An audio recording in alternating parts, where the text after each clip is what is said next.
الحمدللہ رب العالمین والصلاة والسلام علی حبیبہ محمد وآلہ وصحبہ اجمعین اما بعد فاعوذ باللہ من الشیطان الرجیم بسم اللہ الرحمن الرحیم یا ایہا الذین آمنوا لا یسخر قوم من قوم عسى ان یکونوا خیرا منہم ولا نساء من نساء عسى ان یکن خیرا منہن ولا تلمزوا انفسكم ولا تنابزوا بالالقاب بئس الاسم الفسوق بعد الايمان ومن لم يتب فاولئك هم الظالمون اللهم سبحانك لا علم لنا الا ما علمتنا انك انت العليم الحكيم مولاي صل وسلم دائما ابدا على حبيبك من زانت بالبصر والسامعين الكرام السلام علیکم ورحمۃ اللہ وبرکاتہ۔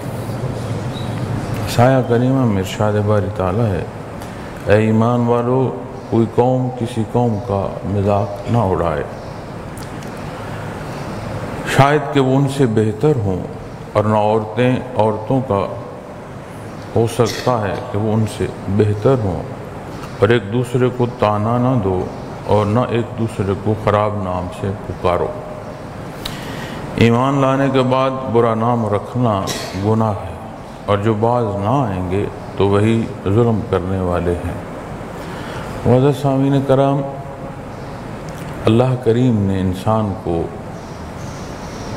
در دنیا میں اپنا نائب پیدا فرمایا، اور نیابت وہ ذمہ داری ہے کہ جو کچھ دیا گیا ہے اور جس طریقے سے عمل کرنے کا کہا گیا ہے اس کے مطابق امور کی سر انجام دہی پوری کی جائے۔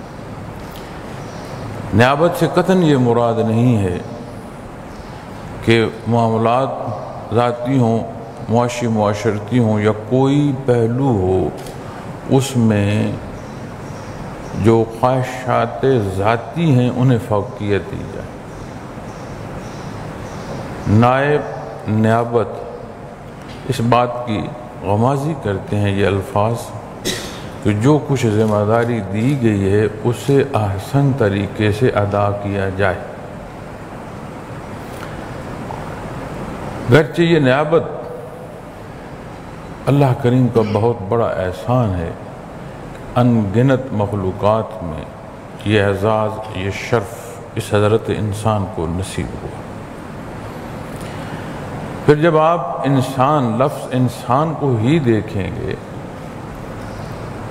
چہ جائے کہ مزاج انسانی پر بحث کی جائے، صرف لفظ انسان جو ہے اسے ہی اگر آپ مطالعہ کریں تو وہ جو مل جل کر رہنے والا انسان کا تخلیقی یہ حصہ اس کو اللہ نے عطا فرمایا ہے کہ وہ مل جل کر رہتا ہے، اور جہاں انسان مل جل کر رہتے ہیں معزز سامعین کرام، وہی جگہ معاشرہ کہلاتی ہے۔ اور معاشرے میں ٹھہراؤ، عدل، استحکام، ترقی، جہاں اس سارے کے اسباب ہیں وہاں تنزلی، تناؤ، تکلیف، نفرت، فساد، اس سارے کا بھی ایک جو حصہ ہے وہ سبب، جو حصے تعمیر کے اللہ کریم نے ارشاد فرمائے ہیں۔ جب نائب اپنی نیابت کی ذمہ داری ادا کرتے ہوئے ان پہلوؤں کو اختیار کرتا ہے تو انسانی معاشرہ جو ہے وہ ترقی کی راہ پر گامزن ہو جاتا، اور جوں اس کا انحراف بڑھتا ہے تو انسانی معاشرہ جو ہے وہ تنزلی کا شکار ہونا شروع ہو جاتا ہے۔ انسانی آبادی دو اشخاص سے، حضرت آدم علیہ السلام سے اور مائی حوا، یہ دو وہ ہستیاں ہیں جن سے اللہ کریم نے اس انسانی آبادی کو پیدا فرمایا۔ جیسے جیسے انسانی آبادی پھیلتی گئی، آبادیاں بنتی اور بڑھتی گئیں، جہاں جہاں جتنی ضرورت اس نائب کو پیش آئی اللہ کریم نے اپنے انبیاء اور رسول مبعوث فرمائے اور اس کی رہنمائی اسے اپنے موقع اور ضرورت کے مطابق نصیب ہوتی چلی. صحیفے کلام ذاتی کتب سابقہ حتیٰ کہ بعثت محمد رسول اللہ صلی اللہ علیہ وسلم جہاں تکمیل نبوت ہے، جہاں قرآن کریم اللہ جل شانہ نے عطا فرمایا، اس نیز اور اس جگہ پر یہ عمل پہنچا کہ اب قیامت تک انسانی معاشرہ نائب کی نیابت ہو، معاملہ کسی پہلو سے ہو، کہیں کوئی سوال کا جو جواب ہے ایسا نہیں ہے کہ اسے میسر نہ آئے. یہ قرآن کریم کلام ذاتی، یہ وہی مطلب اللہ کا احسان ہے کہ ہر پہلو سے جواب عطا فرماتا. بات وہی ہے جو ترقی اور تنزلی کے حوالے سے ہم کرتے آ رہے ہیں، اس کا ماننا اور اختیار کرنا بلندی کی طرف لے جاتا ہے، ماننا اور اختیار کرنے میں کوتاہی اتنی تنزلی پر لے جاتا ہے. بنیادی طور پر جو انکار ہے وہ پھر اس طرف لے جاتا ہے کہ جہاں انسانی معاشرے کی خوبصورتیوں کی بات کی جاتی ہے وہاں پر اذیتیں اس میں داخل ہو جاتی ہیں اور اختتام پھر دوزخ کی گہرائیوں کی طرف جا ہوتا ہے.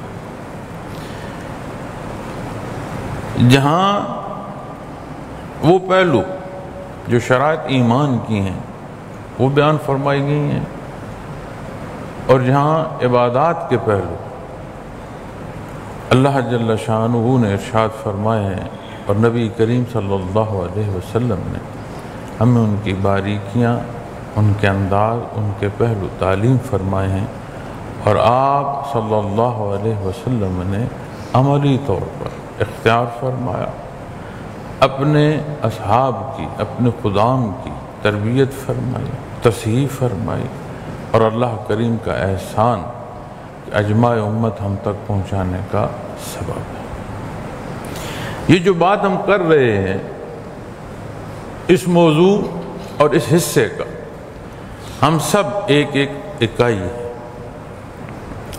اب کس کو کس وقت میں اللہ کریم نے پیدا فرمایا، کتنی حیثیت دی، کتنی طاقت دی، کیسی صحت دی، کون سا خاندان تھا، یہ اس کی اپنی تقسیم ہے. جو ذمہ داری عطا فرمائی گئی ہے اس کے مطابق اس انسان نے اپنی زندگی کیسے بسر کی.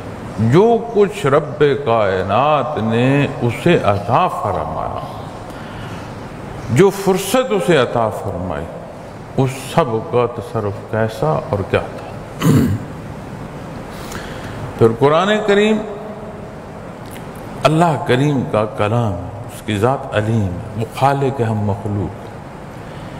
جو سوچ کی باریکی ہے اس تک قرآن کریم جو ہے وہ تصحیح فرماتا ہے.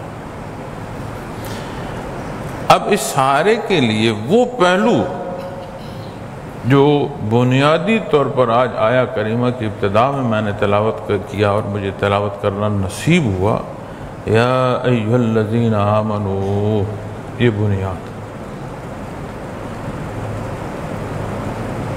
اس کے ادراک کی طرف اٹھنے والے قدم سے لے کر نظر تک یہ بنیاد ہے.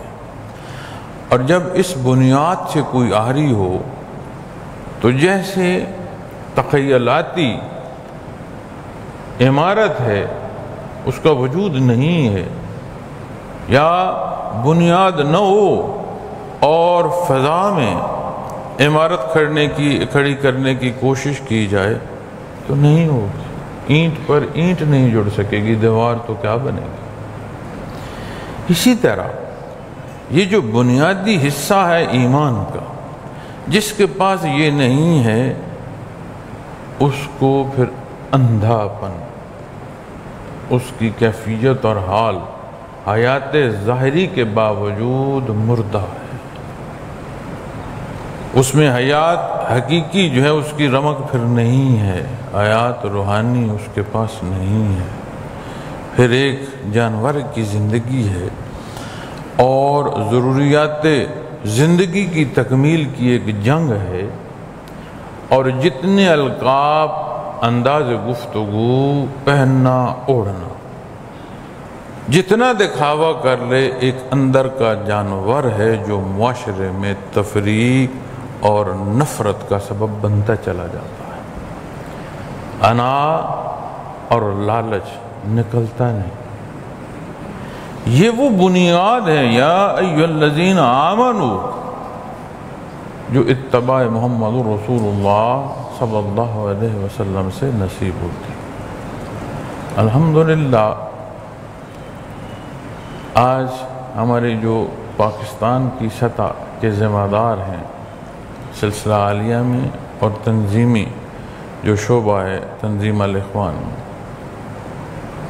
ذیلی شعبہ جات جو ہیں، ان کی تقریب الف برداری اور ابھی جو گزارشات پیش کر رہا ہوں اس سے پہلے یہ ہماری جو تقریب ہے اس کا انعقاد ہوا ہے،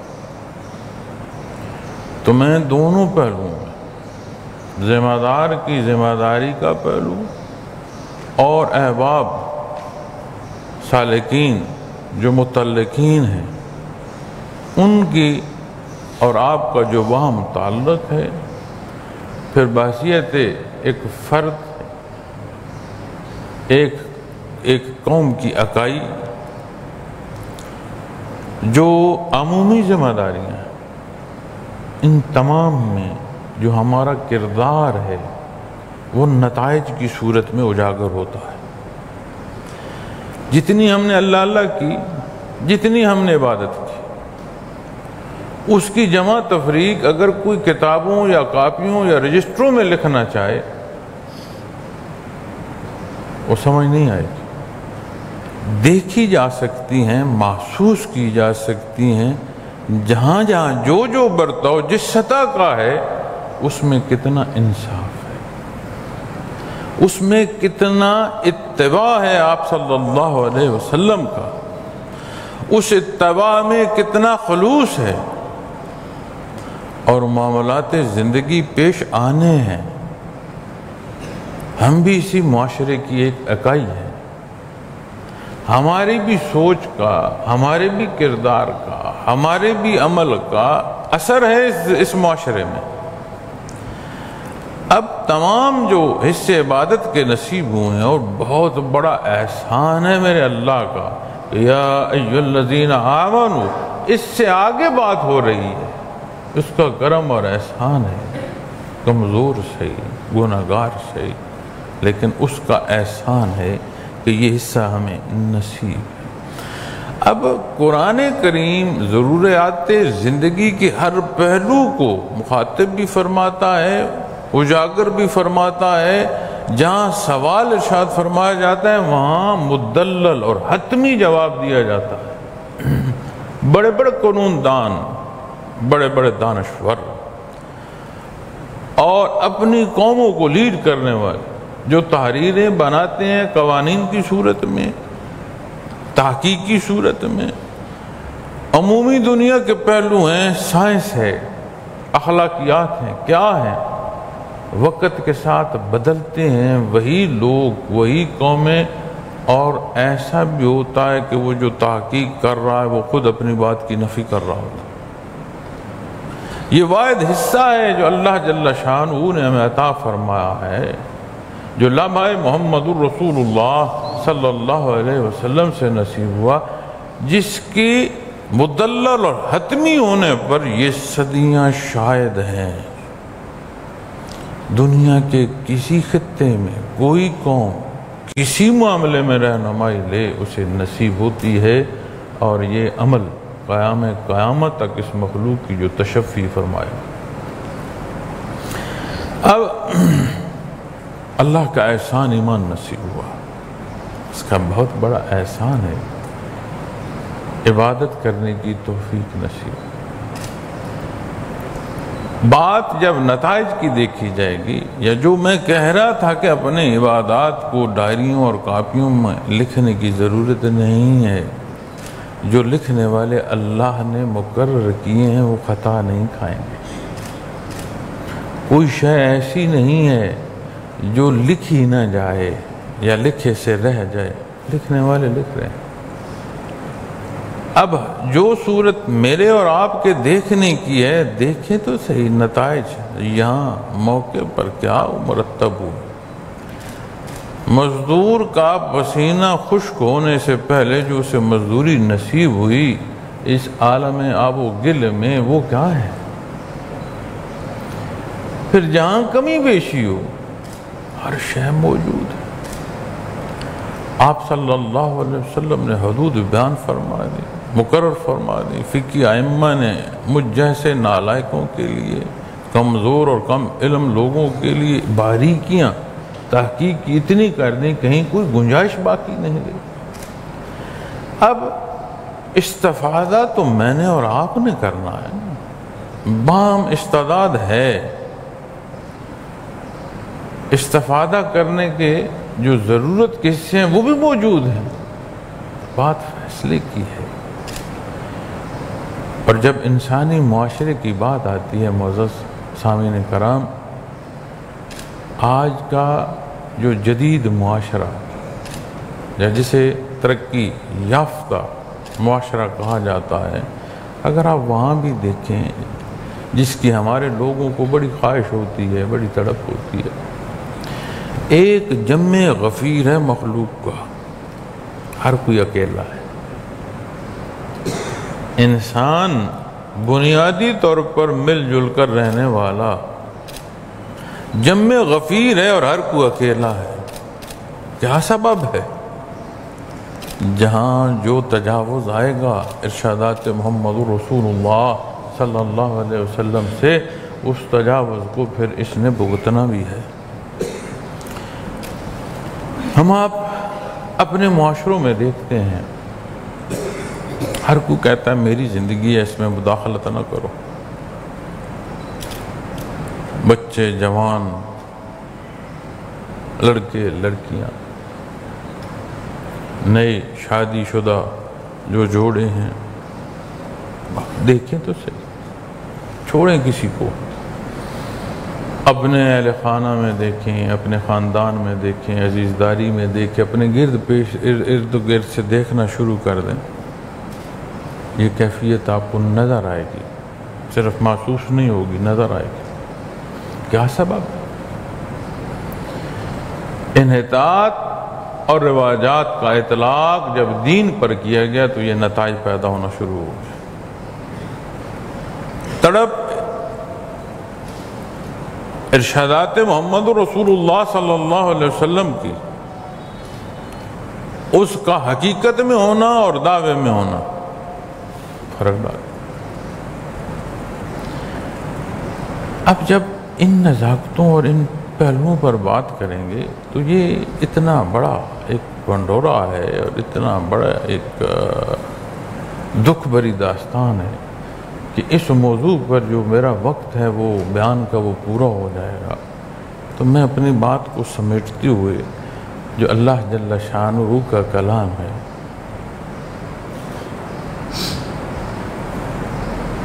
اس کی تفسیر پر، ترجمے پر آتا ہوں۔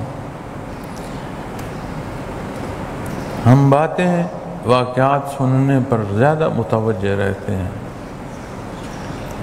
اور کوئی کچھ نہ بولے، کلام ذاتی کا کوئی لفظ ہمیں سننا نصیب ہو جائے، یہ بہت بڑی بات ہے، احسان ہے اللہ کا۔ فرمایا یا ایھا الذین آمنوا لا یسخر قوم من قوم عسى ان یکونوا خیرا منهم۔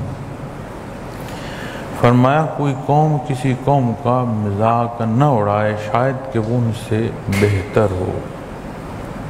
مزاح کرنا اور مزاح اڑانا یہ دو انداز۔ مزاح کرنا جو ہے وہ خوش طبعی پیدا کرتا ہے، محبت کو بڑھاتا ہے، دکھ تنگی کو کم کرتا ہے۔ مزاح اڑانا تضحیک کا پہلو ہے، اور وہ تضحیک نفرت کا سبب بنتی ہے۔ کتنی باریکی قرآن کریم انسانی معاشرے کو سکھا رہا ہے۔ اب جو حاصل ہے عملی زندگی میں، اس میں ہم نے دیکھنا ہے کہ جو حصے قرآن کریم بیان فرما رہا ہے، اس میں میں کہاں کھڑا ہوں؟ وَلَا نِسَاءٌ مِّن نِسَاءٍ عَسَىٰ أَن يَكُنَّ خَيْرًا مِّنْهُنَّ۔ خواتین و حضرات، دو بنیادی جز ہیں انسانی معاشرے کے۔ ابتدا ہی اللہ جل شانہ نے دو نفوس سے فرمایا، یہ بنیادی حصے اکائی ہیں بنیادی۔ اب عمومی طور پر ارشاد فرمایا، پھر خصوصی طور پر خواتین کو مخاطب فرمایا۔ عملی زندگی اتنی فرصت نہیں دیتی، اہل خانہ کے جو معاملات ہیں اس میں گفتگو پھر اللہ کریم نے پیدا فرمایا ہے، جس کا جو مزاج پیدا فرمایا وہ بہتر جانتا ہے۔ تو جو بہت زیادہ گفتگو کرنے والا حصہ ہے اس انسانی معاشرے کو، جس میں بے شمار پہلو ہم دیکھتے ہیں کہ اپنا کام کم بولا جاتا ہے، معاملات کم بولے جاتے ہیں اور دوسروں کی بات زیادہ ہوتی ہے، تو اللہ جل شانہ نے فرمایا اور نہ عورتیں عورتوں کا مذاق اڑائیں، ہو سکتا ہے کہ وہ ان سے بہتر ہو۔ اب ایک نقطہ جو مزید ہمیں یہاں سے نصیب ہوتا ہے کہ جو کسی کا مذاق اڑاتا ہے یا تضحیک کرتا ہے، یہ بھی ایک متکبرانہ پہلو ہے۔ اپنے آپ سے دوسرے کو کم سمجھتا ہے، خود کو بہت بڑا سمجھتا ہے، تو وہ اس کی تضحیک کر رہا ہے۔ تو کتنا برا تکبر ہوا، کہاں کہاں ڈبو رہا ہے۔ تو جب مخلوق تکبر کرے گی تو انانیت کی طرف جائے گی۔ تو یہاں قرآن کریم فرما رہا ہے کہ جس کا تم مذاق اڑا رہے ہو یا جس پر بات بنا رہے ہو، کیا پتا وہ تم سے بہتر ہو۔ اب مزید آگے جب ہم پہنچیں گے تو یہ بھی بات سمجھ آئے گی کہ بہتری کیا ہے، پیمانہ بہتر ہونے کا وہ کیا ہے۔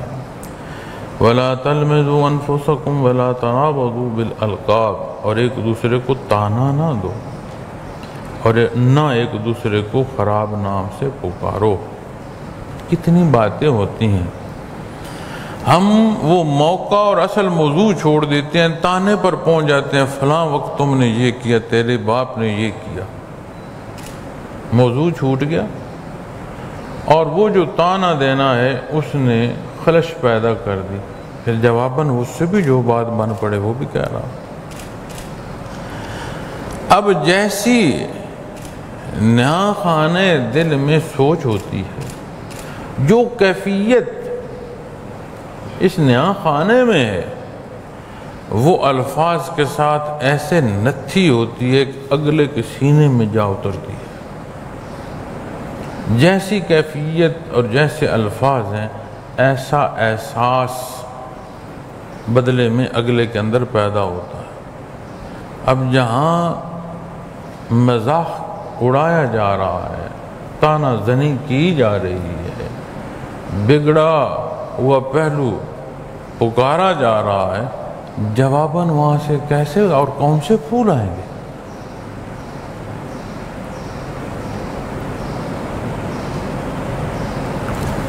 یہ وہ باریکیاں ہیں جنہیں ہم سوچتے اور سمجھتے نہیں، اور جو ہمارے معاشرہ مجموعی طور پر ہے اس کے اندر تو جو تعفن ہے ہی ہے۔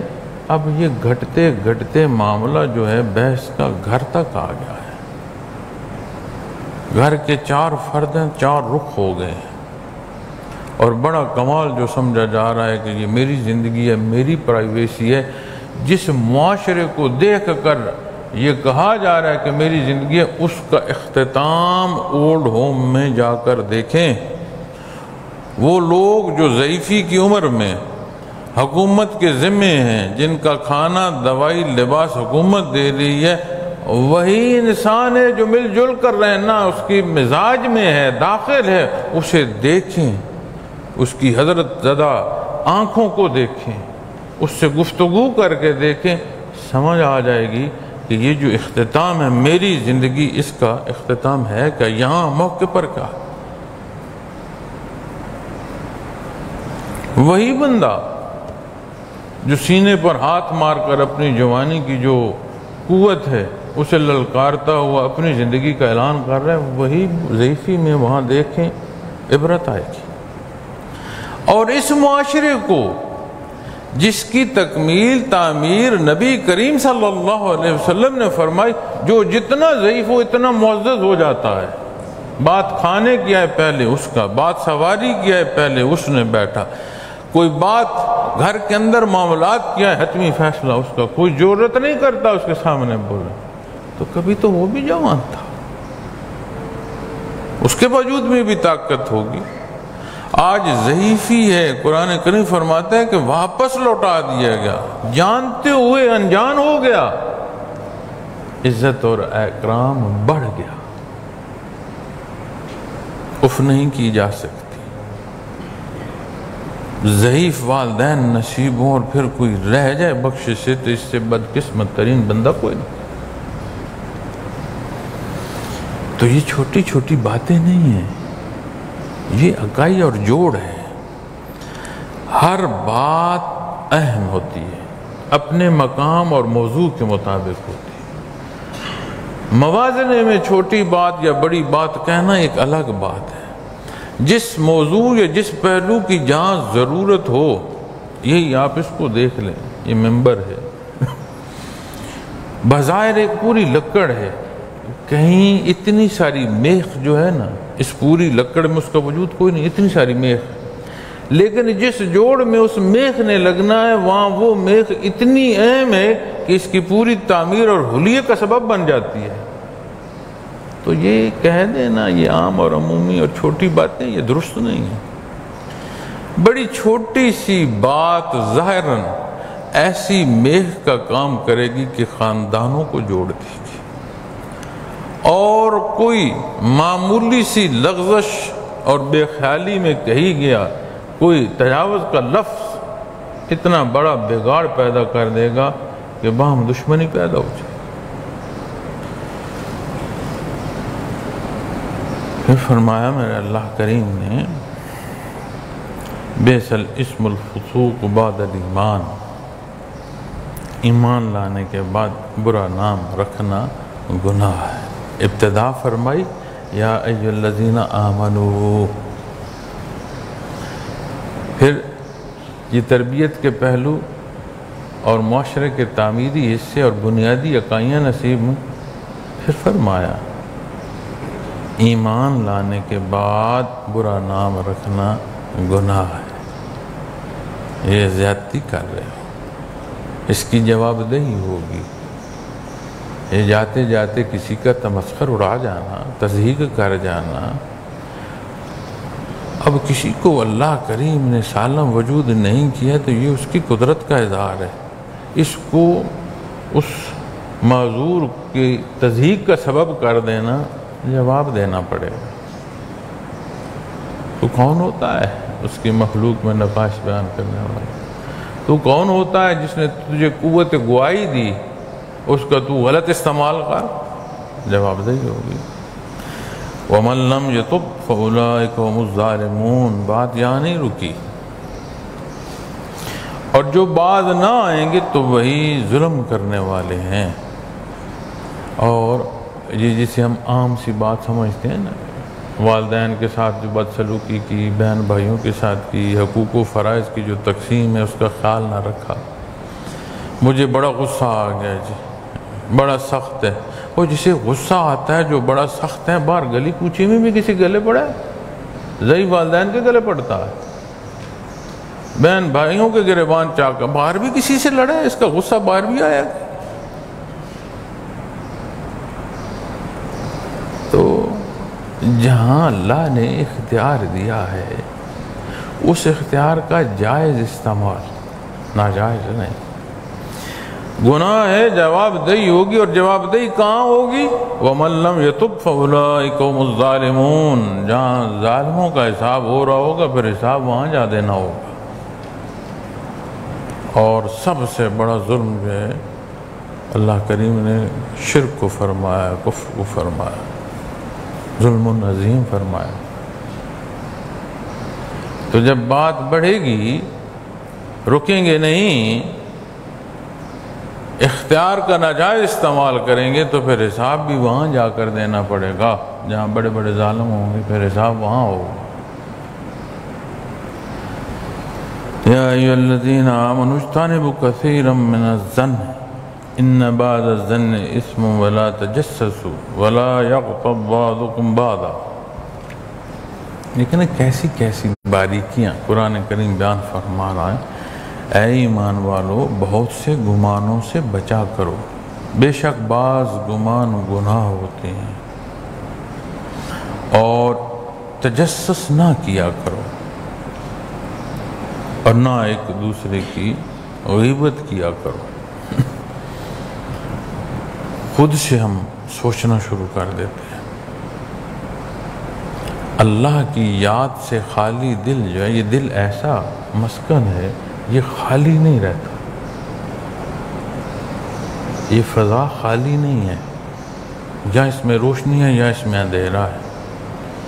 اندھیرا اس لیے بنتا ہے کہ جب روشنی نہیں رہتی تو اندھیرا ہو. یہ جو مسکن وجود انسانی میں ہے، جسے قرآن کریم قلب بیان فرماتا ہے، یہ جو بادشاہ وجود انسانی کا ہے، یہ خالی نہیں رہتا. اس کے اندر اگر نور نہیں ہوگا تو اس کے اندر جہالت ہو جائے گی. یہ دنیا جو ہے یہ عمل کی ہے، یہ امتحان کی ہے.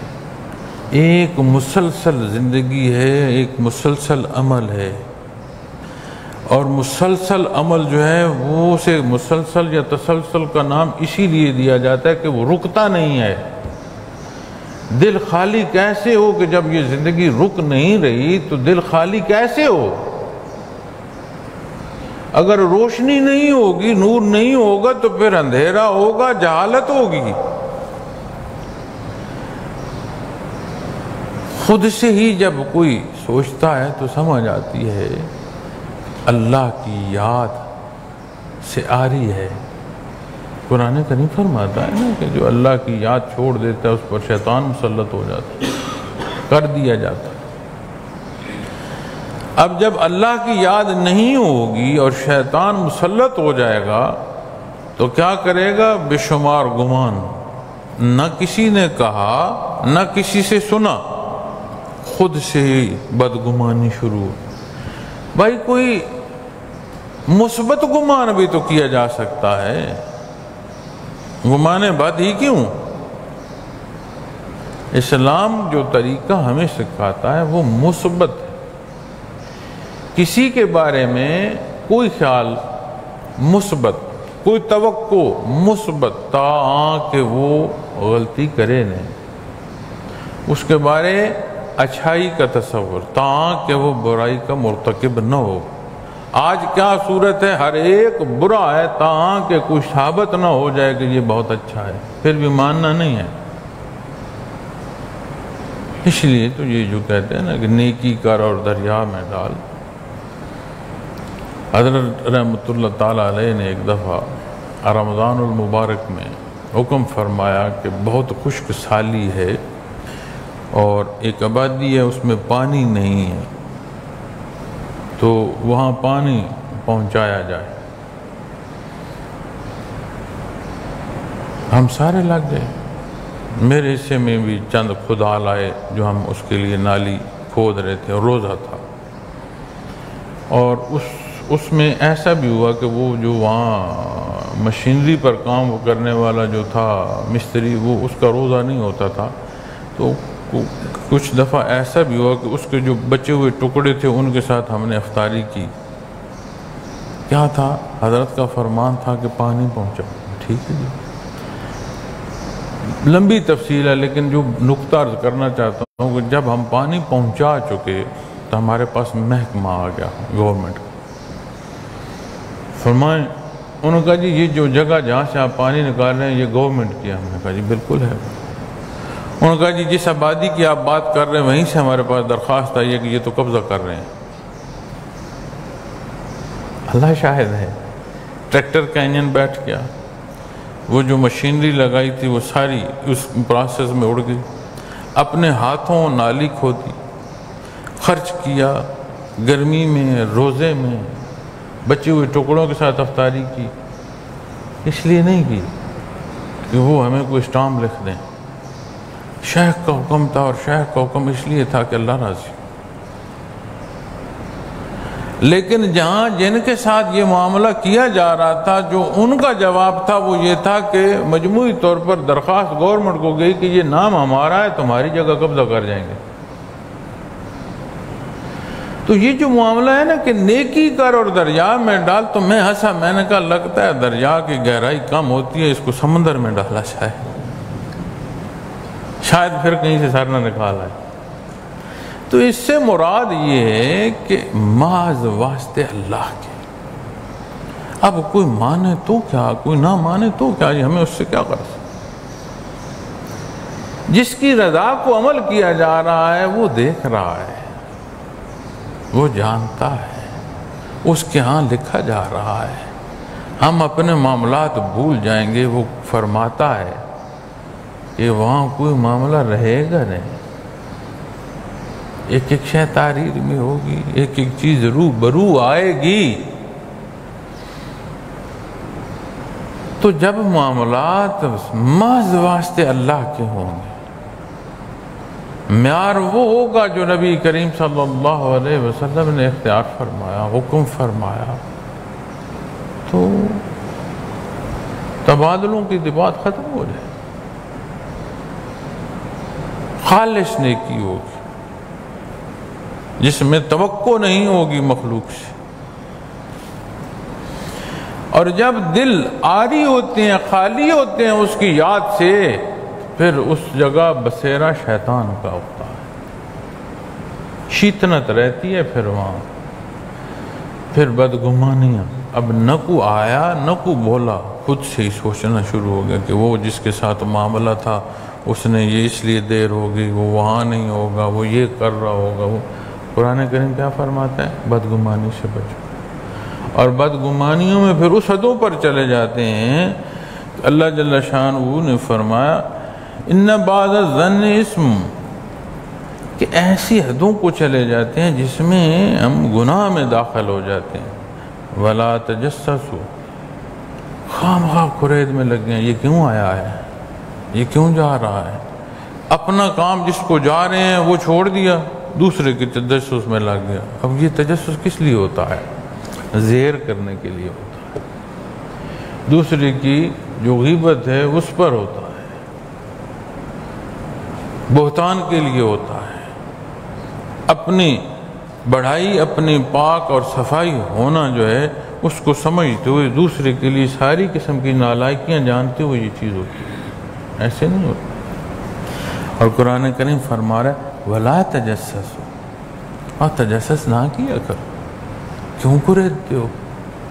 کون ہو تم جو جاننے کی کوشش کرتے ہو؟ جو کچھ اس کے پاس ہے تو نے دیا ہے اس کو، اس کا حساب تو نے لینا ہے، جس نے عطا فرمایا ہے وہاں حساب ہے۔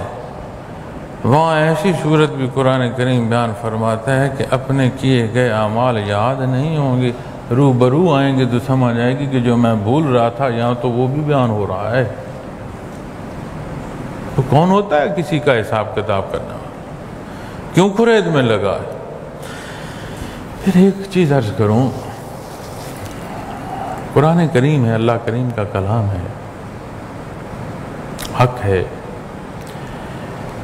یہ خصلت ہے، جو اختیار کرتا ہے اور زیادتی کے پہلو پر جاتا ہے سب سے زیادہ اذیت اس کو خود ہوتی ہے، اس کو آرام نہیں آتا۔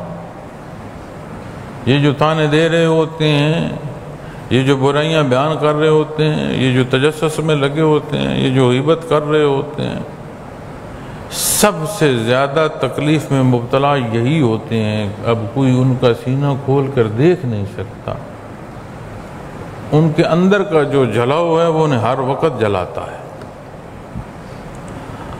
اور جب یہ کیفیت اور حال جو قرآن کریم بیان فرما رہا ہے، یہ بندہ مستغنی ہو جاتا ہے، اس کا سروکاری ختم ہو جاتا ہے، سکون اور سکھ میں رہتا ہے. ایک در ہے جہاں اس نے ماتھا ٹیک دیا، 1000 سجدوں سے اس ایک سجدے نے محفوظ کر دیا.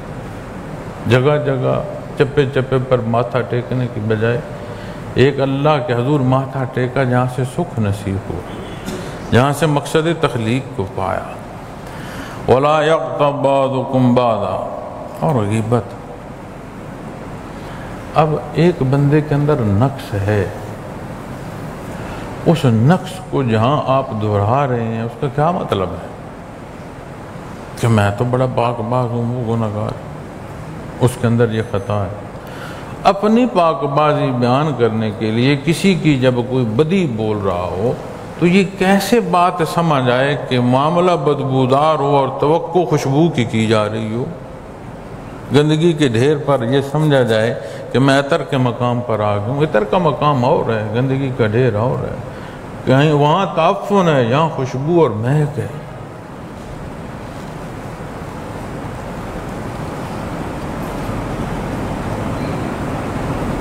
اَيُحِبُّ أَحَدُكُمْ أَن يَأْكُلَ لَحْمَ أَخِيهِ مَيْتًا فَكَرِهْتُمْ. مثال بیان فرمائی، کیسے کوئی ایسا پسند کرے کہ اس کا بھائی جو ہے اس کا گوشت کو کھا رہا ہو، مرے ہوئے بھائی کا گوشت. اب مردہ جو ہے وہ پڑا ہے، اس کو جہاں سے کوئی کاٹ رہا ہے وہ ہڈیاں، وہ اس کا اندر پیٹ جہاں جہاں کاٹ رہا ہے، مردہ شکایت نہیں کر رہا. اس کی ایک ایک جگہ یہاں ہو رہی ہے، ننگی ہو رہی ہے، اور بھائی ہے کاٹ کاٹ کر اس کا گوشت کھا رہا ہے. فرمایا فَكَرِهْتُمْ. تصور تو کرو، تمہیں اس سے نفرت ہوگی، تمہیں اس سے کراہت محسوس ہو. یہی صورت ہے کہ کسی کی غیر موجودگی میں جو اس کو زیر بحث لاتے ہو. اب یہاں ایک نقطہ ضرور سمجھنا چاہیے، شہادت، انصاف کا تعین ان معاملات میں اگر کوئی گواہی دے رہا ہے غلط اور صحیح کی پہچان میں، جہاں انصاف کا ترازو لگا وہ بات اور ہے. یہ عمومی بات ہے اور ہر کوئی جانتا ہے کہ کہاں شہادت ہے اور کہاں وہ بدی کر رہا ہے. اپنے نیت سے پتہ ہوتا ہے جو بول رہا تھا کہ وہ کیا کر رہا ہے.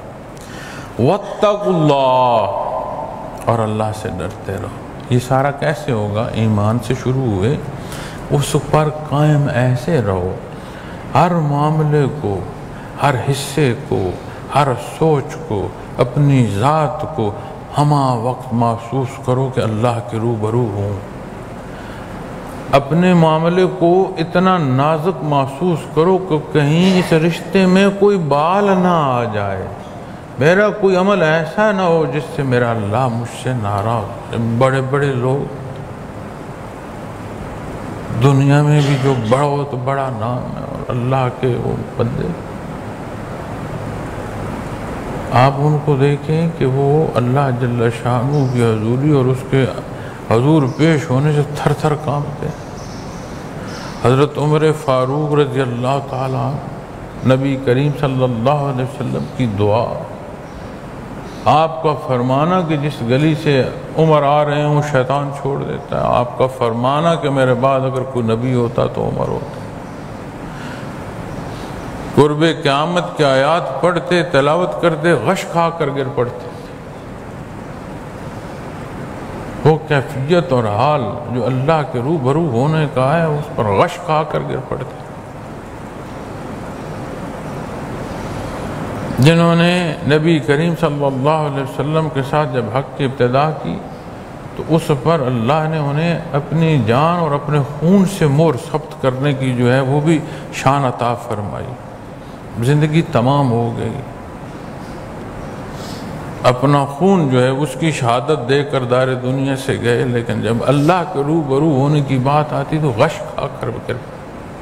ہمیں کبھی احساس ہوا ہم کلام کرتے ہیں، ہمیں کبھی احساس ہوا کہ یہ کلام میرے روبرو ہوگا؟ ہم اللہ کی مخلوق کے ذمہ دار ہیں، ہمیں کبھی اپنی احساس سے ذمہ داری ہوئی؟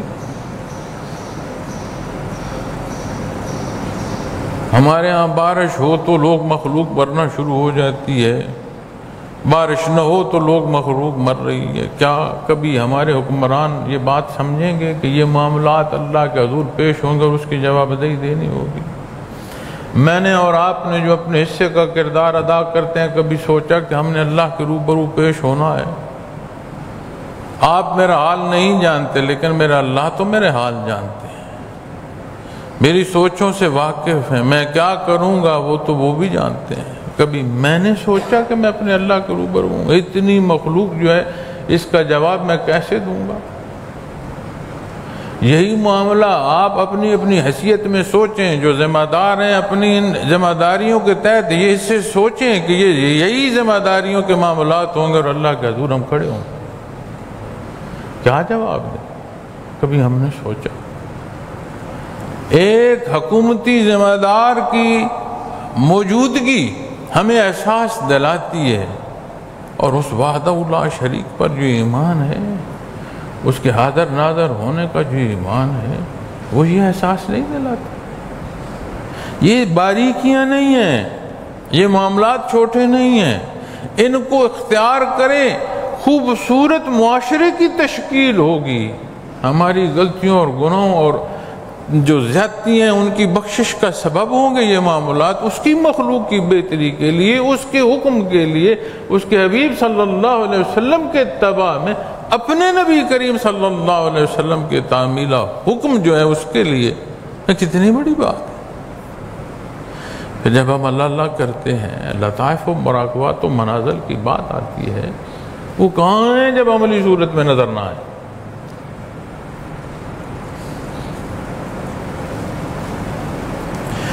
وَاتَّقُوا اللَّهَ، عمل سہلے سے یہ صورت نصیب ہوگی، اور یہ صورت نصیب نہیں ہے، مخلوق کا ڈر ہے، مخلوق سے اپنی ضروریات منسوب کر رکھی ہیں، تو پھر پلٹ کر دیکھنے کی ضرورت ہے۔ کتنی پختگی ہے پھر اس معاملے میں، یا ایھا الذین آمنوا، یہ جو اللہ اللہ کی تکرار ہے کس لیے ہے؟ یہ نیا خانہ خالی تو کیوں ہے؟ یہاں اللہ اللہ ہوگی تو کریم ہے، اس کا نام ذاتی اللہ، کوئی شے نہیں بچتی۔ ان اللہ تواب الرحیم، بے شک اللہ توبہ قبول فرمانے والے ہیں۔ جو زیادتی ہے وہ چبھے گی، تکلیف دے گی، وہ تکلیف، وہ چبن تڑپ دے گی معافی کی۔ اب وہ غفور الرحیم ہے، فرما رہا ہے ان اللہ تواب الرحیم، بے شک اللہ توبہ قبول فرمانے والے مہربان ہیں۔ واتقوا اللہ، ہم جیسے خطا کاروں کو پھر رعایت عطا فرمائے، اس کے حضور حاضر ہوں، معافی طلب و فرما، میں معاف فرما دوں۔ یا ایھا الناس انا خلقناکم من ذکر و انثی وجعلناکم شعوبا وقبائل لتعارفوا۔ ہم بڑی بڑی باتیں کرتے ہیں اپنے خاندانوں کی، گھرانوں کی۔ وہ فرماتا ہے لوگو، بے شک ہم نے تم کو ایک مرد اور ایک عورت سے پیدا فرمایا، کیا کوئی بڑا اور کیا کوئی چھوٹا، ایک باپ اور ایک ماں، ایک باپ اور ایک ماں سے پیدا ہونے والی اولاد یعنی بہن بھائی آپس میں زور لگا لیں، کوئی کسی کو کیا بڑا ثابت کر لے گا اور کوئی کسی کو کیا چھوٹا ثابت۔ رشتہ تو باپ کے بعد بہن بھائیوں کا ہی آئے گا، بھائی بھائی، بہن بہن، یا بہن بھائی، کیا آئے گا؟ اور یہ کس لیے ہے؟ فرمایا تم کو مختلف قومیں اور خاندان بنایا، لتعارفوا، تاکہ ایک دوسرے کی شناخت کر سکو۔ ایک نام کے یا ایک ولدیت کے کتنے لوگ ہوں گے؟ نام بھی ایک ہوگا، ولدیت بھی ایک ہوگی، کیسے سمجھ آئے گی کس کی بات ہوگی؟ معاہدے کیے جاتے ہیں، کون ذمہ دار ہے، کہاں ذمہ دار ہے، وہ ہے کون، اس کی شناخت کیا ہے؟ تو یہ وہ حصے جو شناخت کے ہیں، ان کو متکبرانہ رویوں کی نظر کر دینا ظلم اور زیادتی ہے۔ بڑا شوق ہے، بڑی چاہت ہے، فرمایا ان اکرمکم عند اللہ اتقاکم۔ یہ حیثیتیں یہیں رہ جائیں گی، یہ بادشاہیاں، یہ وزارت عظمیٰ، یہ ذمہ داریاں، یہ طاقت، یہ وردیاں یہیں رہ جائیں گی۔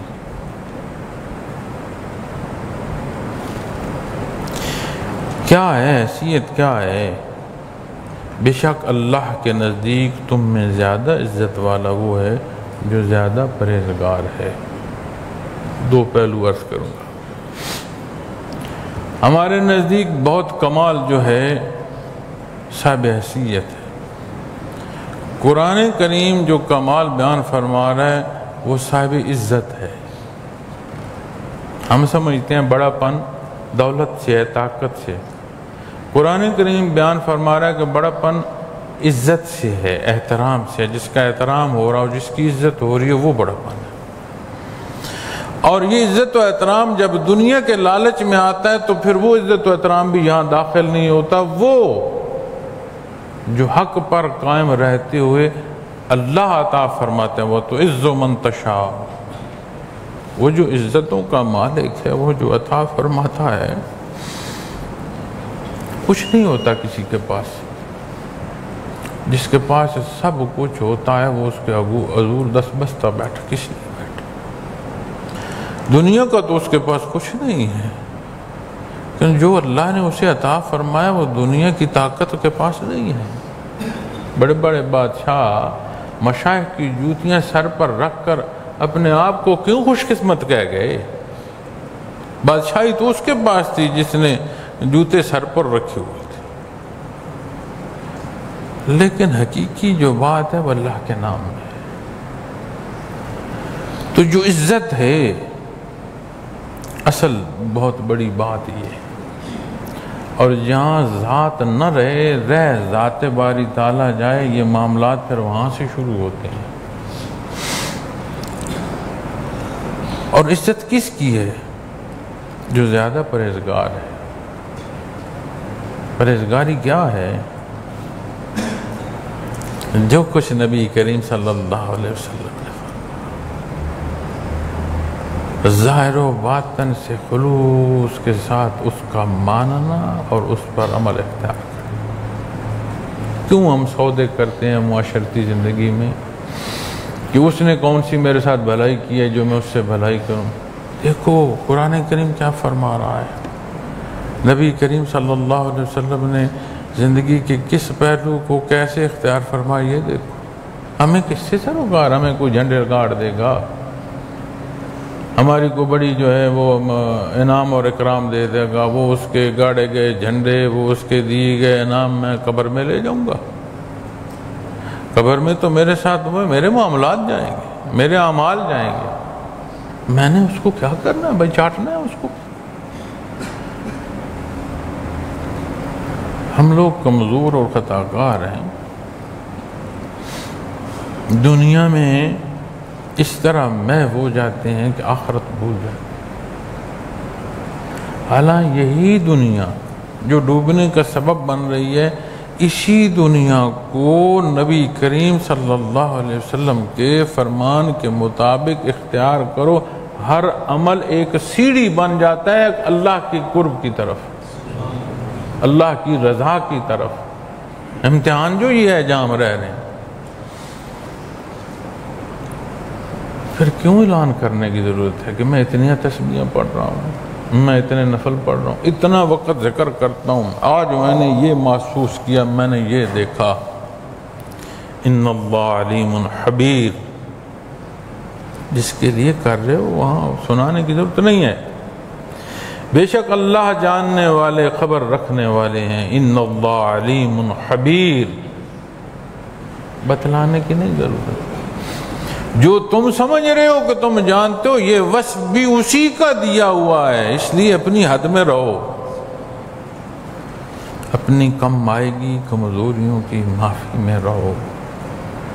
اور اللہ کریم کا بڑا احسان ہے معزز خواتین و حضرات، اس نے ہمیں کیفیت محمد رسول اللہ صلی اللہ علیہ وسلم سے منسوب کر اس سے جوڑا۔ یہ جو تنظیمی اور سٹرکچر ہوتا ہے یہ ایک دست و بازو کا کام کر رہا ہوتا ہے، اور سارے معاملے کو اللہ کے روبرو اپنے آپ کو سمجھتے ہوئے سر انجام دیں۔ معاملات سلسلے میں اپنی طبیعت کو حائل نہ ہونے دیں۔ یہ بہت تھا، بزرگوں کو غصہ آ گیا، بزرگ گھر تو نہیں جھڑکتے کسی کو، دوبارہ کوئی سالن نہ دے، مجھے کیوں جھڑکی؟ تو مجھے غصہ آتا ہے، میں اپنے معاملات لین دین کاروبار میں تو غصہ نہیں کرتا، آپ سے ضرور کروں، اللہ کے نام پر جمع ہوا ہے تو ہمارا معاملہ اللہ کے لیے ہو، خالص اس کے لیے ہو، اور حساب کتاب اللہ سے جو کرے گا وہ نقصان اٹھائے گا۔ ہمارے پاس ہے کیا؟ اللہ کا نام ہے، نبی کریم صلی اللہ علیہ وسلم کی امتی ہونے کا شرف ہے، اور ہمارے پاس کیا ہے؟ اللہ اس تعلق کے ساتھ دنیا سے جانا نصیب کرے۔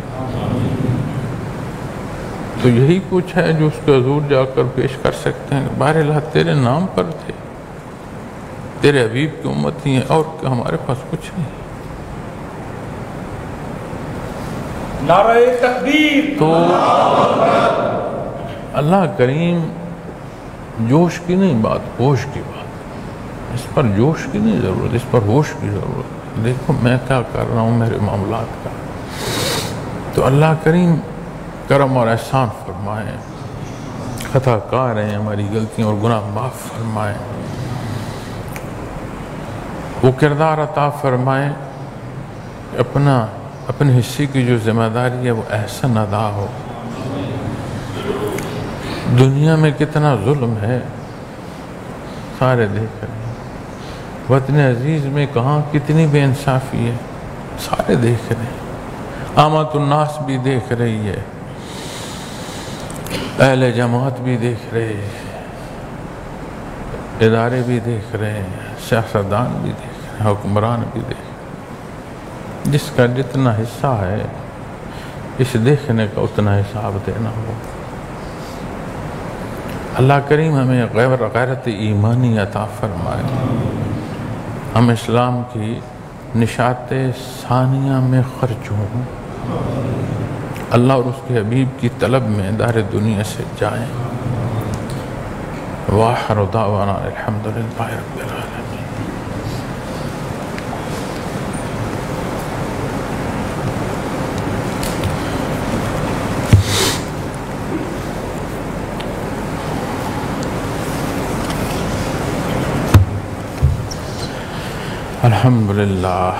الحمدللہ رب العالمین، والصلاة والسلام علی حبیبہ محمد وآلہ وصحبہ، اللہم صلی علی محمد النبی الأمی وآلہ وصحبہ وبارک وسلم۔ ربنا آتنا فی الدنیا حسنۃ وفی الآخرۃ حسنۃ وقنا، ربنا ظلمنا انفسنا لم تغفر لنا لنکونن من الخاسرین، ربنا لا تزغ قلوبنا بعد إذ هديتنا وهب لنا من لدنك رحمة إنك أنت الوهاب، اللهم إنك عفو كريم تحب العفو فاعف عني، اللهم لا تقتلنا بغضبك ولا تهلكنا بعذابك، بہرحال ہم کمزور اور خطا کار ہیں، ہمیں معاف فرما، ہماری غلطی اور گناہیاں کوتاہیاں بہرحال درگزر فرما، اپنے حبیب صلی اللہ علیہ وسلم کے صدقے یا اللہ ہمیں اپنی محبت سے نواز دے، یا اللہ ہمیں خلوص محبت نبی کریم صلی اللہ علیہ وسلم سے عطا فرما، بہرحال دین اسلام کی محبت عطا فرما، سمجھنے کی توفیق عطا فرما، اختیار کرنے کی عطا فرما، بہرحال اسے مخلوق خدا تک پہنچانے کی استطاعت عطا فرما۔ یا رب العالمین تو غفور رحیم ہے، بہرحال امت کے حال پر رحم فرما، یا اللہ ہمیں وہ کردار عطا فرما جو غیر مسلم کو بھی دین کی طرف راغب کرے، ہمارے اندر جو محبت کا سبب ہو، بہر اللہ تو غفور الرحیم، ہمارے وطن عزیز کی حفاظت فرما بہر اللہ، یا اللہ اس کی حفاظت فرما، یا اللہ اس کی حفاظت فرما، بہر اللہ اس قوم کو اتفاق اور اتحاد عطا فرما، یا رب العالمین ہمیں ہوش عطا فرما، انصاف کی حکومت ہو بہر اللہ، یا اللہ تو غفور الرحیم ہے، اس وطن عزیز کو اشاعت دین کے لیے قبول فرما، اشاعت ثانیہ کے لیے قبول فرما، بہر اللہ ہم گناہگار ہیں، یا اللہ ہمیں غزوۃ الہند کے لیے قبول فرما، بہر اللہ تو غفور الرحیم، بہر اللہ یہ جہان فانی مشکل ہے، اسے سہل فرما، یا اللہ ہمیں یہاں سے اپنی حفاظت میں جانا نصیب فرما، یا اللہ تو غفور الرحیم ہے، ہمارے والدین کی حفاظت فرما، ان پر رحم فرما، یا اللہ تو ہماری اولادوں کی حفاظت فرما، ہمارے اہل خانہ گھر کی حفاظت فرما، یا اللہ ہمیں توفیق دے ہم اپنے معاملات تیرے سپرد کر سکیں، یا اللہ جو بیان کیا اس کی غلطیاں اور کوتاہیاں مجھے معاف فرما، یا اللہ جو تو نے حق ارشاد فرمایا اسے اختیار کرنے کی توفیق عطا فرما، یا اللہ ہم نے جو عہد کیا ہے اسے نبھانے کی توفیق عطا فرما،